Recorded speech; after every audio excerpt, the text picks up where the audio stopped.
मित्र, जब आंखें खुली हों तो सिर्फ यह दुनिया दिखाई देती है, लेकिन जब भीतर की वह आंख खुलती है जिसे मैंने सेवेंथ सेंस कहा है, तो पूरा ब्रह्मांड साफ दिखने लगता है।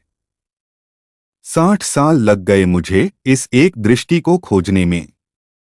बचपन का वह दौर जब मैं स्कूल भी नहीं जाता था, तब से लेकर आज तक पूरी उम्र इस एक सवाल के पीछे खप गई।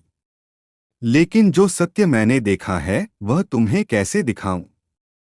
तुम्हारी सोई हुई उस क्षमता को कैसे जगाऊं, जिससे तुम झूठ के इस संसार से बाहर निकलकर परम सत्य में प्रवेश कर सको?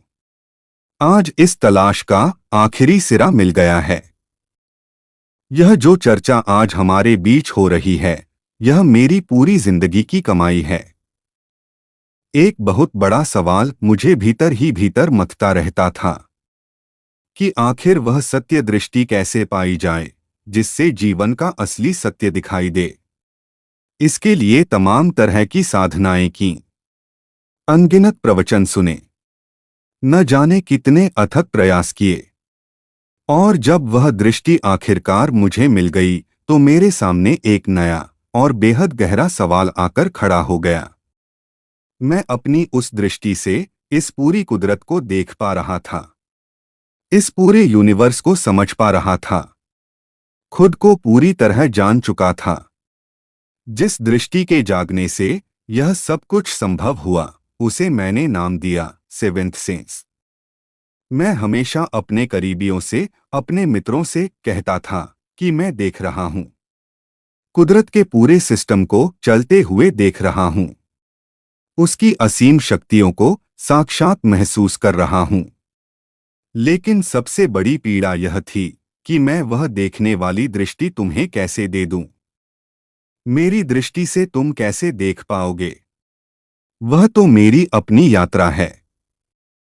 तब मुझे एक बात बहुत गहराई से समझ में आई कि इस अनूठी दृष्टि के काम करने के लिए भीतर एक अलग ही सेंस ऑर्गन काम करता है, जो हम सबके भीतर पहले से सक्रिय नहीं होता।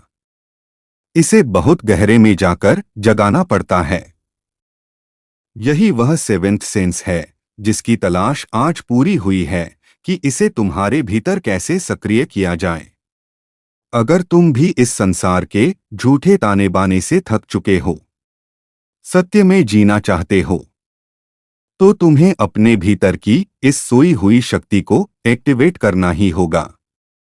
मित्र, यह वही अनमोल दृष्टि है जो बुद्ध को मिली, जो महावीर को मिली, जो सदियों से गहरे ध्यान और साधना में उतरे ऋषिमुनियों और तपस्वियों को मिलती आई है।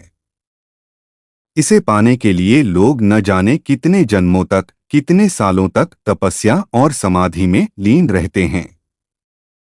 इसी ध्यान और समाधि के मार्ग से गुजरते हुए यह दृष्टि मुझे भी उपलब्ध हुई है। मैं अपने बचपन के दिनों को याद करता हूं तो हैरान रह जाता हूं। जब मुझे ध्यान शब्द का अर्थ भी नहीं मालूम था, तब भी मैं चुपचाप एकांत में ध्यान की अवस्था में बैठ जाता था। जब से होश संभाला तब से बस एक ही छटपटाहट थी, एक ही तलाश थी। 60 सालों के इस लंबे भटकाव, इस गहरी साधना और समाधि के बाद आखिरकार वह अंतिम विधि मेरे हाथ लग गई, जिससे यह सोई हुई क्षमता, यह सेवेंथ सेंस पूरी तरह जाग जाता है। आज की यह पूरी बात इसी अंतिम विधि और इसी परम सत्य के बारे में है।